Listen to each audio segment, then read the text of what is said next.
എൻ്റെ പേര് അലീന. ഞാൻ എറണാകുളം തേവര സെൻറ്ററിലെ സ്പെഷ്യൽ ബാച്ചിലെ ഒരു സ്റ്റുഡൻ്റ് ആയിരുന്നു. എൻ്റെ വീട് പാലായിലാണ്. ഞാനിപ്പോൾ കോട്ടയം മെഡിക്കൽ കോളേജിൽ ഫസ്റ്റ് ഇയർ MBBS സ്റ്റുഡൻ്റാണ്. ഞാൻ ഇവിടെ L10 ബാച്ചിലെ സ്റ്റുഡൻ്റ് ആയിരുന്നു. ഇവിടെ തന്നെ JK എന്ന് പറഞ്ഞൊരു ഹോസ്റ്റലിലായിരുന്നു ഞാൻ നിന്നിരുന്നത്.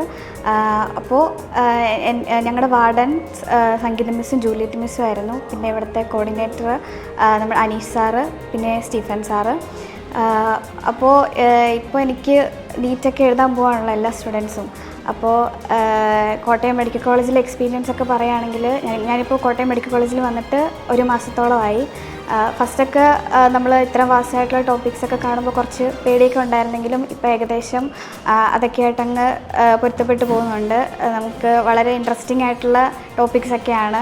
കുറച്ച് വാസ്റ്റായിട്ട് തോന്നുമെങ്കിലും നമുക്ക് നമ്മൾ ഇഷ്ടത്തോടെ വന്നതുകൊണ്ട് നമുക്ക് ഭയങ്കര ഇൻട്രസ്റ്റിംഗ് ആയിട്ടുള്ള കാര്യങ്ങളൊക്കെയാണ് അവിടെ പഠിക്കാൻ പറ്റുന്നത്.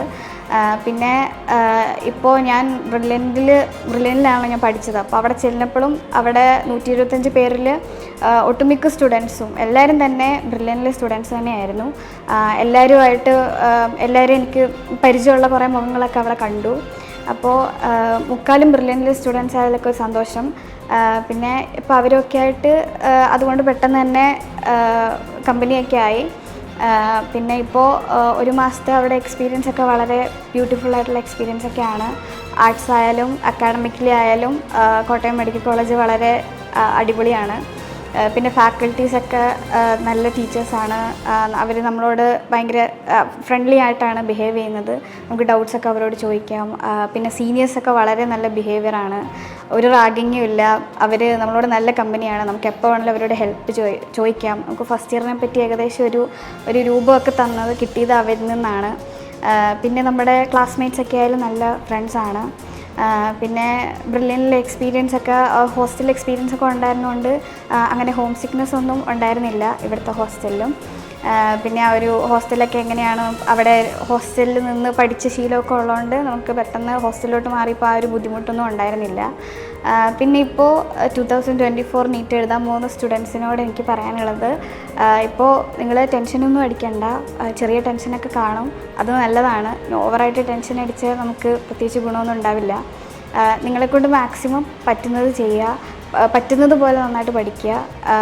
നിങ്ങൾ ഇടുന്ന എഫേർട്ട് കുറഞ്ഞതുകൊണ്ട് നിങ്ങൾക്ക് മാർക്ക് കുറഞ്ഞു പോകരുത്.